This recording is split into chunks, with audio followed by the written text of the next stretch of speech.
저는 올해 61살 경기도에서 작은 철공소를 운영하는 김병철입니다. 결혼한 지 35년이 넘었고 슬하에 두 자녀를 둔 평범한 가장이었습니다. 적어도 지난달 일이 벌어지기 전까지는 말이죠. 제가 오늘 이 자리에서 말씀드리고자 하는 이야기는 아마도 많은 분들이 듣고 나서 과연 제가 올바른 선택을 한 것인지 판단해 주셨으면 하는 마음에서입니다. 어쩌면 제가 너무 심하게 했을 수도 있고 또 어쩌면 당연한 일을 한 것일 수도 있겠지만 아직도 마음 한편이 무겁고 답답해서 이렇게 사연을 보내게 되었습니다. 제 어머니, 그러니까 저희 아이들에게는 할머니가 되시는 분이 지난달 갑작스럽게 돌아가셨습니다. 86의 나이로 평생을 고생만 하시다가 가신 거죠. 어머니는 제가 어릴 때 아버지를 일찍 여의시고 홀로 저와 제 누나 둘을 키우시느라 정말 고생 많이 하셨습니다. 새벽같이 일어나서 남의 집 빨래를 해주시고 청소를 해주시고 때로는 식당에서 설거지를 하시면서도 저희 남매만은 제대로 공부시키겠다며 한 푼이라도 아껴서 학원비를 대주셨던 분입니다. 그런 어머니께서 작년부터 몸이 많이 안 좋으셨어요. 당뇨도 있으시고 혈압도 높으셔서 병원을 자주 다니셨는데 저는 바쁘다는 핑계로 제대로 모시지도 못했습니다. 아내인 순이가 가끔 병원에 모셔다 드리긴 했지만 그것도 자주는 아니었어요. 지금 생각해보면 정말 후회가 됩니다. 그런데 지난달 15일 새벽 갑자기 어머니께서 쓰러지셨다는 연락을 받았습니다. 급히 병원으로 달려갔지만 이미 늦었더라고요. 의사 선생님은 심근경색이라고 하시면서 아마 잠들어 계시다가 편안히 가셨을 거라고 위로해 주셨지만 저는 그 순간 정말 하늘이 무너지는 것 같았습니다. 마지막으로 어머니를 뵌 게 언제였는지도 기억이 나지 않았어요. 추석 때였나? 아니면 그 전 주말에 잠깐 들렀을 때였나? 그때도 어머니께서 병철아, 요즘 몸이 많이 안 좋다고 말씀하셨는데 저는 어머니 괜찮으실 거예요. 곧 병원 모시고 가서 정밀검사 받아보죠. 라고 대답만 하고는 정작 실천하지 못했거든요. 어머니의 빈소를 차리면서도 눈물이 멈추지 않았습니다. 저희 어머니는 평생 남을 위해서만 사셨는데 정작 돌아가실 때는 혼자 계셨다는 게 너무 마음이 아팠어요. 옆집 할머니께서 어머니를 발견하고 연락을 주셨는데 그분 말씀으로는 어머니께서 전날 저녁까지도 평소와 다름없이 지내셨다고 하더라고요. 빈소를 차리고 장례 준비를 하면서 저는 아내 순이에게 말했습니다. 순이야, 고생 좀 하겠지만 어머니 장례 제대로 치러드리자. 평생 고생만 하신 분인데 마지막만이라도 제대로 해드려야지. 순이도 처음에는 고개를 끄덕이며 당연하죠. 어머님이신데 제가 할 수 있는 건 다 도와드릴게요. 라고 했어요. 그래서 저는 마음이 좀 놓였습니다. 결혼한 지 35년 동안 큰 탈 없이 지내온 부부잖아요. 물론 가끔 작은 다툼은 있었지만 이런 중요한 일에서는 항상 서로 힘이 되어줬거든요. 첫날 밤에는 정말 많은 분들이 오셔서 조문을 해주셨습니다. 동네 이웃분들, 제가 일하는 곳 사람들, 그리고 어머니께서 평소에 친하게 지내시던 분들까지. 어머니의 인덕이 얼마나 좋으셨는지 새삼 느낄 수 있었어요. 순이도 그날은 열심히 도와줬습니다. 조문객들께 인사도 드리고 음식 준비하는 것도 도와주고 제가 미처 챙기지 못한 것들을 세심하게 살펴봐 주더라고요. 그런데 문제는 둘째 날부터 시작되었습니다. 둘째 날 아침 순이가 갑자기 저에게 다가와서 말하더라고요. 여보, 미안한데 오늘 저녁에 동창회 모임이 있어서 잠깐 나가야 할 것 같아요. 처음에는 제가 잘못 들은 줄 알았습니다. 아니, 시어머니 장례식장에서 동창회 모임을 간다고요? 순이야, 지금 뭐라고 했어? 아, 미안해요. 근데 이 모임이 1년에 한 번 있는 거라서 그리고 이미 예약도 다 해놨고 잠깐만 다녀올게요. 저는 그 순간 정말 어이가 없었습니다. 하지만 장례식장에서 큰 소리를 낼 수도 없고 조문객들도 계시니까 일단 참았어요. 순이야, 지금이 어떤 상황인지 알고 있어. 어머니 장례인데 어떻게 모임을 나가? 아, 그러게요. 근데 진짜 중요한 모임이라서 2시간만, 아니 1시간만 다녀올게요. 저는 더 이상 말할 수가 없었습니다. 결혼 생활 35년 동안 이런 일은 처음이었거든요. 아무리 중요한 모임이라고 해도 시어머니 장례 중에 나간다는 게 말이 되나요? 그날 저녁 정말 순이는 나갔습니다. 오후 6시쯤에 진짜 빨리 다녀올게요. 라고 하면서 화장도 하고 옷도 갈아입고 나가더라고요. 저는 그 모습을 보면서 정말 화가 났지만 어머니 앞에서 부부싸움을 할 수는 없어서 꾹 참았습니다. 조문객들이 사모님은 어디 가셨어요? 라고 물으면 저는 급한 일이 있어서 잠깐 나가셨어요. 라고 둘러댔습니다. 하지만 속으로는 정말 창피하고 화가 났어요. 다른 집 장례식 가보면 상주 부인은 항상 곁에서 함께 조문객들을 맞이하잖아요. 그런데 제 아내는 동창회 모임을 나갔다니요.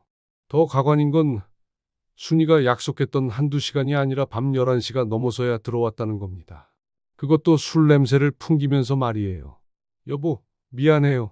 친구들이 자꾸 붙잡아서 순이야, 지금 몇 시인지 알아? 그리고 여기가 어디인지도 알고. 아, 그러게요. 미안해요. 내일은 안 나갈게요. 하지만 다음 날도 마찬가지였습니다. 이번에는 언니가 급한 일이 있다고 해서 잠깐 도와주러 가야 한다. 고 하더니 또 몇 시간씩 나가 있었어요. 그리고 그 다음 날에는 아이들 학부모 모임이 있다. 고 했고요. 저는 정말 참을 수가 없었습니다. 어머니 장례 사흘 동안 아내가 제대로 옆에 있었던 시간이 반나절도 안 된 것 같아요. 조문객들 앞에서는 체면상 아무 말도 할 수 없었지만 속으로는 정말 화가 났고 서운했습니다. 특히 마지막 날 발인하는 날에도 순이는 오전에 잠깐 나갔다가 발인 시간에 맞춰서 왔어요. 그것도 숨을 헐떡이면서 뛰어와서는 미안해요. 길이 막혀서 늦었어요. 라고 하더라고요. 장례를 마치고 집에 돌아온 후에 저는 순이와 진지한 대화를 나눴습니다. 순이야, 이번 일로 정말 실망했어. 어떻게 시어머니 장례 중에 그럴 수가 있어? 미안해요. 근데 어머님도 이해해 주실 거예요. 제가 평소에 어머님께 잘해드렸잖아요. 평소에 잘해드린 게 중요한 게 아니야. 마지막 가시는 길에 며느리가 옆에 없다는 게 말이 돼? 아, 그렇게 따지면 여보도 평소에 어머님께 자주 안 갔잖아요. 바쁘다고. 순이의 이런 말을 듣고 저는 정말 말문이 막혔습니다. 물론 제가 평소에 어머니께 자주 찾아뵙지 못한 건 맞아요. 하지만 그거랑 장례 중에 나간 거랑은 차원이 다른 문제잖아요. 그 후로 몇 주 동안 저희 부부는 냉전 상태였습니다.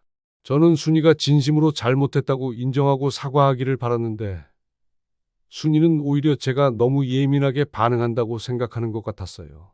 여보, 이제 그만해요. 어머님도 하늘에서 우리 부부싸움하는 거 보시면 속상해 하실 거예요. 이런 식으로 넘어가려고 하더라고요. 하지만 저는 쉽게 넘어갈 수가 없었습니다.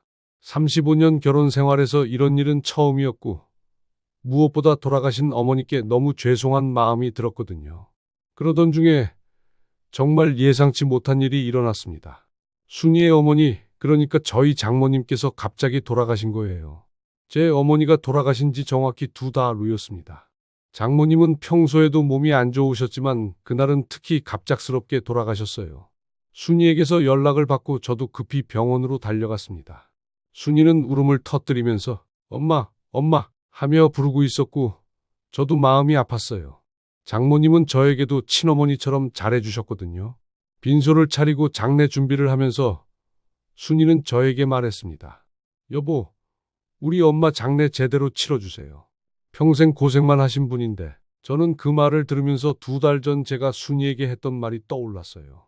똑같은 말이었거든요. 그럼 당연하지. 어머님이신데 제대로 해드려야지. 저는 진심으로 그렇게 말했습니다. 아무리 순이가 제 어머니 장례 때 그랬다고 해도 장모님 장례는 제대로 치러드려야 한다고 생각했거든요.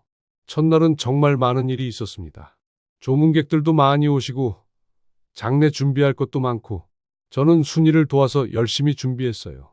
그런데 순이는 계속 울기만 하고 있어서 실질적인 일은 대부분 제가 했습니다. 그리고 둘째 날이 되었습니다. 아침부터 저는 마음속으로 계획하고 있었던 일을 실행에 옮기기 시작했어요. 순이가 제 어머니 장례 때 했던 것과 똑같이 해주기로 한 거죠. 점심때쯤 저는 순이에게 말했습니다. 순이야, 미안한데 오늘 오후에 친구들과 약속이 있어서 잠깐 나가야 할 것 같아. 순이는 처음에 제 말을 이해하지 못하는 것 같았어요. 여보, 지금 뭐라고 했어요? 아, 미안해. 오래전부터 잡혀있던 약속이라서 2시간만 다녀올게. 여보, 지금 우리 엄마 장례인데 어떻게 친구들과 약속을 나가요? 순이의 목소리가 점점 높아지더라고요. 저는 그때 2달 전 제가 느꼈던 감정이 정확히 어떤 것이었는지 순이도 느끼게 해주고 싶었어요. 미안해. 근데 정말 중요한 약속이라서 빨리 다녀올게. 저는 정말로 나갔습니다.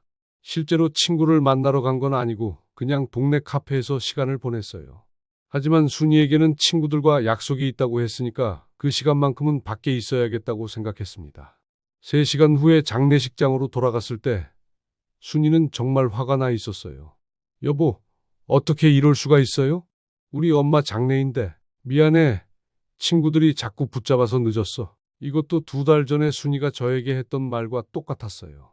하지만 이건 시작에 불과했습니다. 셋째 날에는 회사 일이 급해서 잠깐 나가야 한다 고 했고, 넷째 날에는 친형이 급한 일이 있다고 해서 도와주러 가야 한다 고 했어요. 매번 몇 시간씩 나가서 늦게 들어왔고, 순이가 뭐라고 하면 미안해, 어쩔 수 없는 일이었어 라고 대답했습니다. 순이는 점점 화가 나고 있었어요. 여보, 정말 이상해요. 평소에 여보가 아니에요. 우리 엄마 장례인데 어떻게 이럴 수가 있어요? 순이야, 나도 어쩔 수 없는 일들이라서 그래. 이해해줘. 이해해 달라고요? 지금 무슨 상황인지 모르세요? 순이의 목소리가 떨리고 있었어요. 눈물도 글썽이고 있고요. 저는 그 모습을 보면서 2달 전 제가 얼마나 힘들었는지 순이가 조금이라도 이해하게 되었으면 했어요. 마지막 날 발인하는 날에도 저는 오전에 나갔다가 발인 시간에 맞춰서 들어왔습니다. 순이는 그때 정말 절망적인 표정을 하고 있었어요. 여보, 정말 원망스러워요. 어떻게 우리 엄마 마지막 가시는 길에 이럴 수가 있어요? 저는 그 말을 듣고 나서야 순이에게 진실을 말했습니다. 순이야, 내가 왜 이랬는지 알겠어? 무슨 소리예요? 2달 전 내 어머니 장례 때 당신이 한 행동을 정확히 따라한 거야. 순이는 그제야 깨달았는지 얼굴이 하얗게 변했어요. 여보, 당신이 내 어머니 장례 때 동창회 모임 나간 거, 언니 일 도우러 간 거, 학부모 모임 간 거 다 기억해. 나는 그때 어떤 기분이었는지 당신도 한번 느껴봤으면 했어. 순이는 한동안 아무 말도 하지 못했습니다. 그리고는 갑자기 주저앉으면서 울기 시작했어요. 여보, 미안해요. 정말 미안해요. 그때 제가 얼마나 잘못했는지 이제야 알겠어요. 저는 그 모습을 보면서 마음이 좀 풀렸어요. 하지만 동시에 이렇게까지 해야 했나 하는 후회도 들었습니다. 순이야, 나도 미안해. 하지만 정말 너무 서운했어. 35년 살면서 그런 적이 없었잖아. 여보, 정말 미안해요. 제가 그때 얼마나 잘못했는지. 지금 생각해보니까 정말 말도 안 되는 행동이었어요. 그날 저희는 밤늦게까지 이야기를 나눴습니다. 순이는 자신이 그때 왜 그런 행동을 했는지 솔직하게 털어놨어요. 사실 시어머님 장례가 너무 힘들었어요. 어머님이 돌아가신 것도 슬펐지만 장례 준비하는 것도 힘들고 조문객들 상대하는 것도 힘들고 그래서 잠깐이라도 벗어나고 싶었던 것 같아요. 그래도 순이야, 그럴 때일수록 서로 의지해야 하는 거 아니야? 맞아요. 정말 잘못 생각했어요. 여보 혼자 얼마나 힘들었을까요? 순이는 계속 울면서 사과했어요. 그리고 앞으로는 절대 그런 일이 없을 거라고 약속했습니다. 하지만 저는 마음 한편으로는 제가 한 행동이 과연 옳았는지 의문이 들었어요. 물론 순이에게 그때 제가 얼마나 힘들었는지 알게 해주고 싶었지만 돌아가신 장모님께는 정말 죄송한 일이었거든요. 며칠 후에 순이의 언니가 저희 집에 왔어요. 그리고 저에게 정말 화를 내더라고요. 매형, 어떻게 그럴 수가 있어요? 우리 엄마 장례인데. 저는 그때 상황을 설명했지만 순이 언니는 이해하지 못하겠다는 표정이었어요. 그래도 그렇지. 우리 엄마가 뭘 잘못했다고. 형님, 저도 그 점은 정말 죄송하게 생각해요. 하지만 순이가 먼저 그런 일을 했을 때는 왜 아무 말씀도 안 하셨어요? 그때는 몰랐으니까. 결국 순이 언니와는 대화가 제대로 되지 않았어요. 이해할 수 있는 일이었지만 저로서는 좀 억울한 마음도 들었습니다. 그 후로 몇 주가 지났는데 순이는 정말 달라졌어요. 평소에도 저를 더 많이 배려해주고 특히 제가 힘들어할 때는 항상 곁에 있어주려고 노력하더라고요. 어느 날 저녁 순이가 저에게 말했습니다. 여보, 그때 일 정말 미안했어요. 지금 생각해보니까 제가 정말 이해할 수 없는 행동을 했네요. 이제 그만하자, 순이야. 다 지난 일이야. 아니에요. 제가 그때 여보 마음을 제대로 이해하지 못했어요. 시어머님 돌아가셔서 그렇게 슬퍼하시는데 제가 옆에서 힘이 되어드리기는커녕 오히려 상처를 드렸네요. 순이의 말을 들으면서 저도 마음이 좀 편해졌어요. 적어도 순이가 자신의 잘못을 정확히 이해하고 있다는 걸 알 수 있었거든요. 하지만 아직도 가끔은 제가 한 행동이 과연 옳았는지 의문이 들어요. 순이에게 교훈을 주기 위해서였다고는 하지만 결과적으로는 돌아가신 장모님께 예의를 지키지 못한 셈이잖아요. 친구들에게 이 이야기를 했을 때도 반응이 엇갈렸어요. 어떤 친구는 잘했다, 그래야 정신을 차리지 라고 했고, 어떤 친구는 그래도 장례식장에서 그럴 일은 아니었다 고 했어요. 특히 제 친형은 이렇게 말하더라고요. 병철아, 내 마음은 이해하겠다. 하지만 그래도 죽은 사람한테는 예의를 지켜야 하는 거 아니냐? 순이 잘못은 순이 잘못이고 내가 장모님께 예의를 지키는 것은 별개 문제지. 형의 말을 들으면서 저도 고민이 많이 되었어요. 정말 제가 잘못한 걸까요? 하지만 또 다른 친구는 이렇게 말했어요. 야, 그럼 순이가 먼저 그렇게 했을 때는 괜찮고 너만 잘못한 거냐? 똑같이 한 건데 왜 너만 비난받아야 해? 정말 어려운 문제인 것 같아요. 어떤 것이 옳고 그른지 명확하게 판단하기가 쉽지 않더라고요. 지금 와서 생각해보면 아마 제가 다른 방법을 선택할 수도 있었을 것 같아요. 순이와 더 진지하게 대화를 나누거나 상담을 받아보거나 아니면 그냥 시간이 지나면 자연스럽게 해결될 때까지 기다려볼 수도 있었겠죠. 하지만 그때는 정말 화가 나고 서운해서 다른 생각을 할 여유가 없었어요. 순이가 제 마음을 이해하지 못하고 있다는 생각이 들어서 직접 체험해 보게 하는 것이 가장 확실한 방법이라고 생각했거든요. 결과적으로는 순이가 자신의 잘못을 깨닫게 되었으니 목적은 달성했다고 볼 수 있어요. 하지만 그 과정에서 돌아가신 장모님께 죄송한 일을 한 것도 사실이고 순이 가족들에게 상처를 준 것도 사실입니다. 요즘에는 가끔 꿈에 두 분 어머니가 나타나세요. 제 어머니와 장모님이 함께 나타나서 저를 보고 웃으시는데 그럴 때마다 정말 복잡한 마음이 들어요. 과연 두 분이 저희 부부의 이런 모습을 보시면 어떻게 생각하실까요? 어느 날은 순이가 저에게 이런 말을 했어요. 여보, 그때 일 때문에 요즘 자꾸 꿈에 우리 엄마가 나와요. 엄마가 왜 그랬냐고 물어보시는 것 같아서 잠을 깰 때마다 가슴이 아파요. 나도 그래, 순이야. 우리 어머니도 꿈에 나오시고. 여보, 우리가 정말 잘못한 것 같아요. 돌아가신 분들을 그런 식으로 이용한 것 같아서. 순이의 말을 듣고 저도 깊이 반성하게 되었어요. 아무리 서로에게 교훈을 주기 위해서였다고 해도 돌아가신 분들의 장례를 그런 식으로 이용한 것은 정말 잘못된 일이었는지도 모르겠어요. 그 후로 저희 부부는 매주 두 분 어머니 산소에 함께 가서 성묘를 드리고 있어요. 그리고 그때마다 진심으로 사과드리고 있습니다. 어머니, 그때 정말 죄송했습니다. 어머니들 앞에서 그런 일이 있어서 처음에는 어색했는데 이제는 자연스럽게 두 분께 모두 인사를 드려요. 순이도 제 어머니께 어머님, 그때 정말 잘못했습니다. 용서해 주세요. 라고 매번 사과드리고 있어요. 몇 달이 지난 지금 저희 부부관계는 오히려 전보다 더 좋아진 것 같아요. 서로의 마음을 더 깊이 이해하게 되었고 어려운 일이 있을 때 서로 의지하는 법도 다시 배우게 되었거든요. 얼마 전에는 저희 둘째 딸이 이런 말을 하더라고요. 아빠, 엄마, 요즘 두 분 관계가 정말 좋아 보여요. 뭔가 달라졌어요. 뭐가 달라졌는데? 응?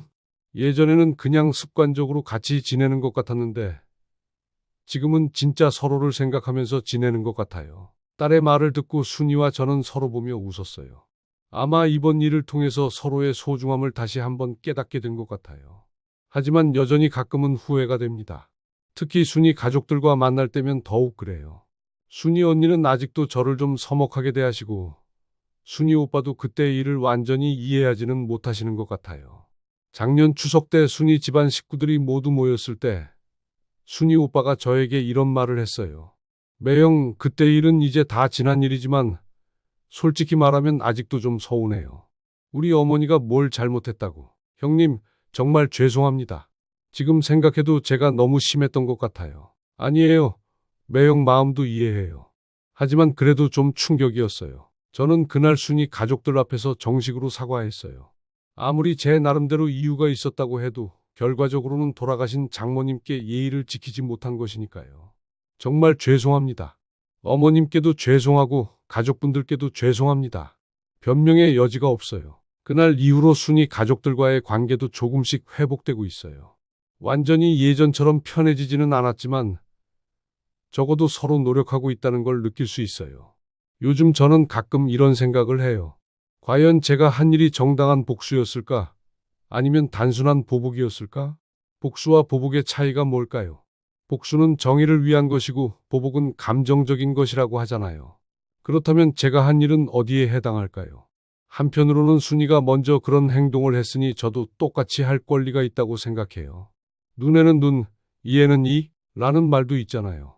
하지만 다른 한편으로는 그런 식으로 대응하는 것이 과연 성숙한 어른의 행동이었을까 하는 의문도 들어요. 친구들과 이야기할 때도 의견이 정말 갈려요.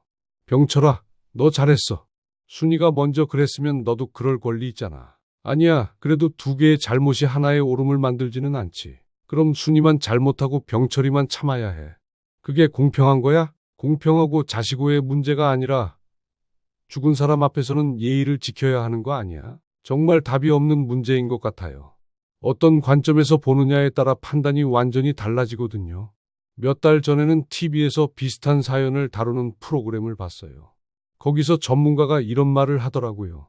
부부간에 서로 상처를 주고받는 것보다는 솔직한 대화를 통해 문제를 해결하는 것이 훨씬 건강한 방법입니다. 그 말을 듣고 저도 많이 반성했어요.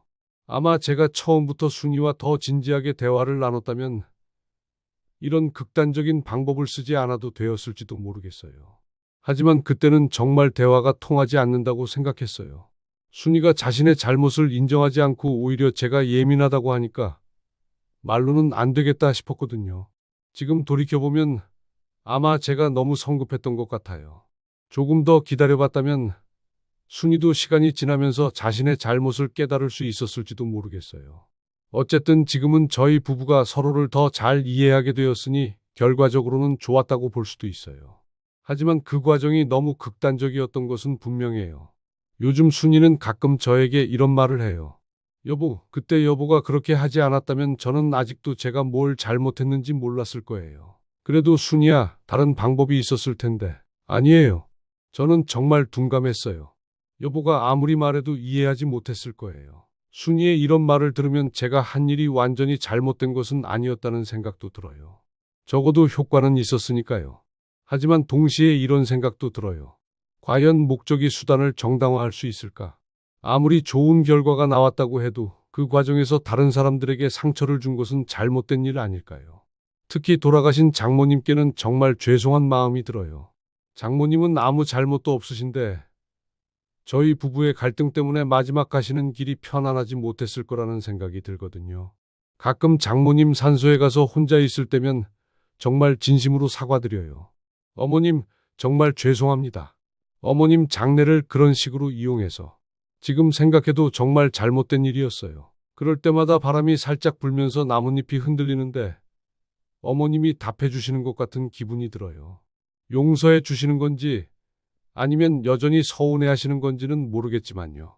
이제 시간이 꽤 많이 지났지만 아직도 가끔은 그때 일이 생각나면서 가슴이 무겁해져요. 특히 다른 사람들의 장례식에 참석할 때면 더욱 그래요. 얼마 전에 동네 어르신 장례식에 갔는데 상주 부인이 계속 곁에서 조문객들을 맞이하고 있더라고요.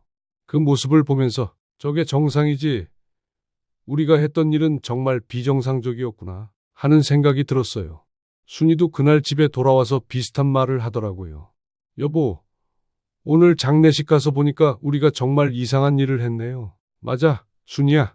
정말 부끄러워. 앞으로는 절대 그런 일 없을 거예요. 여보가 힘들 때 제가 더 힘이 되어 드릴게요. 순이의 이런 말을 들으면서 적어도 이번 일을 통해서 저희가 서로를 더 깊이 이해하게 되었다는 걸 느껴요. 하지만 여전히 해결되지 않은 문제가 하나 있어요. 바로 제가 과연 옳은 일을 한 것인가 하는 의문이에요. 사실 이 사연을 보내는 이유도 그거예요. 여러분들의 의견을 들어보고 싶어서요. 과연 제가 한 일이 정당한 것이었을까요? 아니면 너무 심한 것이었을까요? 어떤 사람들은 당연히 잘했다, 그래야 정신을 차리지 라고 할 것 같고, 어떤 사람들은 아무리 그래도 그럴 일은 아니었다 라고 할 것 같아요. 저는 아직도 확실한 답을 찾지 못했어요. 결과적으로는 저희 부부 관계가 좋아졌지만 그 과정에서 다른 사람들에게 상처를 준 것도 사실이거든요. 만약 시간을 되돌릴 수 있다면 저는 다른 방법을 선택할까요? 솔직히 말하면 잘 모르겠어요. 그때는 정말 다른 방법이 생각나지 않았거든요. 하지만 한 가지 확실한 건 이번 일을 통해서 저희 부부가 서로에게 얼마나 소중한 존재인지 다시 한번 깨달았다는 거예요. 그리고 어려운 일이 있을 때는 서로 등을 돌리는 게 아니라 함께 맞서야 한다는 것도 배웠고요. 요즘에는 가끔 젊은 부부들을 보면서 이런 생각을 해요.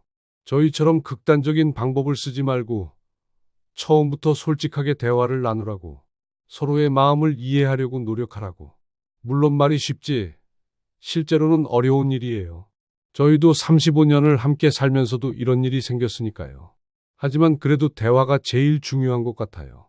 이제 저는 61살이고 순이는 59살이에요.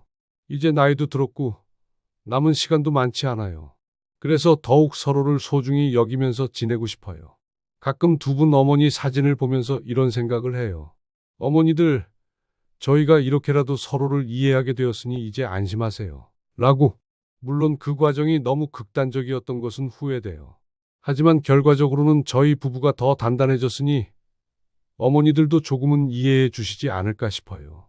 마지막으로 이 사연을 듣고 계시는 분들께 묻고 싶어요. 과연 제가 한 일이 옳았을까요?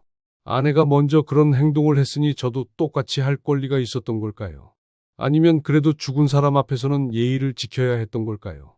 그리고 만약 여러분이 저와 같은 상황에 처한다면 어떻게 하시겠어요?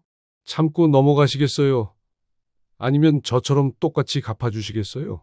정말 궁금해요. 여러분의 솔직한 의견을 듣고 싶습니다. 저는 아직도 가끔 그때 일을 생각하면서 복잡한 마음이 들어요. 후회도 되고 또 한편으로는 그래도 효과는 있었다는 생각도 들고. 하지만 한 가지 확실한 건 이제 저희 부부는 서로를 더 깊이 이해하고 있다는 거예요. 그리고 앞으로는 이런 일이 다시는 생기지 않을 거라는 확신도 있고요. 부부란 정말 어려운 관계인 것 같아요. 아무리 오래 함께 살아도 서로를 완전히 이해하기는 어렵고 때로는 상처를 주고받기도 하죠. 하지만 그럼에도 불구하고 서로를 사랑하고 이해하려고 노력하는 게 부부가 아닐까 싶어요. 저희도 이번 일을 통해서 많은 걸 배웠어요. 서로의 마음을 헤아리는 것이 얼마나 중요한지, 그리고 어려운 일이 있을 때 함께 이겨내는 것이 얼마나 소중한지 말이에요. 지금은 매일 저녁 두 분 어머니께 차를 올려드리면서 하루를 마무리해요. 그리고 서로에게 오늘 하루 고생했어 라고 인사를 나눠요. 작은 일이지만 이런 것들이 쌓여서 부부의 정이 되는 것 같아요. 여러분도 혹시 비슷한 경험이 있으시다면 극단적인 방법보다는 대화를 통해 해결하시길 바라요. 물론 쉽지 않은 일이지만 그래도 그게 가장 좋은 방법인 것 같아요. 그리고 무엇보다 가족이 함께 있을 수 있는 시간이 얼마나 소중한지 잊지 마세요. 저희도 두 분 어머니를 잃고 나서야 그 소중함을 깨달았지만 여러분은 미리 알고 계시면 좋겠어요. 마지막으로 한 번 더 묻겠습니다. 과연 제가 한 일이 옳았을까요? 여러분의 솔직한 의견을 정말 듣고 싶습니다. 며칠 전 순이와 함께 두 분 어머니 산소를 찾았을 때의 일입니다. 평소보다 일찍 도착해서 묘지 정리를 하고 있는데 갑자기 순이가 저에게 이런 말을 했어요. 여보, 저 정말 감사해요. 뭐가 감사해? 그때 여보가 그렇게 하지 않았다면 저는 아직도 제가 얼마나 이기적인 사람인지 몰랐을 거예요. 그리고 여보가 얼마나 힘들었는지도 이해하지 못했을 거고요. 순이의 말을 들으면서 제 마음도 한결 가벼워졌어요. 그동안 제가 혹시 너무 심한 일을 한 건 아닌가 하는 죄책감에 시달렸는데 순이가 진심으로 깨달음을 얻었다는 걸 알 수 있었거든요. 순이야, 나도 미안했어. 좀 더 좋은 방법이 있었을 텐데. 아니에요. 저는 정말 둔감한 사람이었어요. 말로는 절대 이해하지 못했을 거예요. 그날 집에 돌아오는 길에 순이가 또 이런 말을 했어요. 여보, 우리 앞으로 서로에게 더 솔직하게 살아요. 그리고 힘든 일이 있으면 혼자 견디지 말고 꼭 말해주세요. 그래, 순이야. 나도 그럴게. 그 이후로 저희 부부는 정말 많이 달라졌어요. 작은 일이라도 서로 이야기하고 상대방이 힘들어할 때는 곁에서 힘이 되어주려고 노력해요. 무엇보다 서로의 마음을 이해하려고 더 많이 노력하게 되었어요. 어제는 동네 할머니 한 분이 돌아가셔서 장례식에 다녀왔어요. 순이와 함께 조문을 드리고 돌아오는 길에 순이가 제 손을 꼭 잡으면서 말하더라고요. 여보, 우리는 앞으로 절대 그런 일 없을 거죠? 당연하지. 이제 우리는 서로가 얼마나 소중한지 알잖아. 지금 생각해보면 아마 저희에게는 이런 시련이 필요했던 것 같아요. 35년을 함께 살면서 너무 당연하게 여겨왔던 것들의 소중함을 다시 깨닫게 해준 사건이었거든요. 물론 방법이 좀 극단적이었던 것은 인정해요. 하지만 결과적으로는 저희 부부가 서로를 더 깊이 이해하게 되었고 진정한 동반자가 되었다고 생각해요.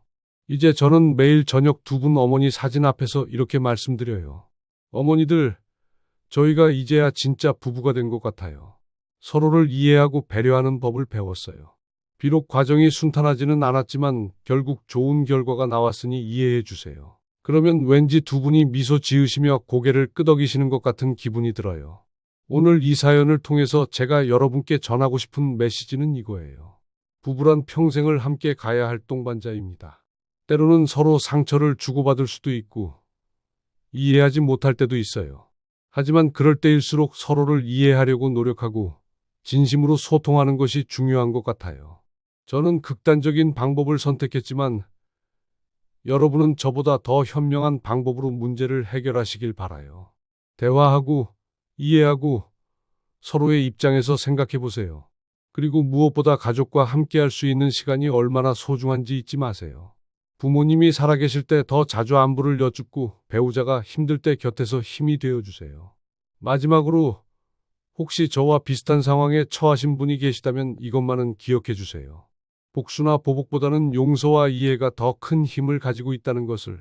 비록 저는 그 길을 돌아서 깨달았지만 여러분은 처음부터 그 길을 선택하시길 바라요.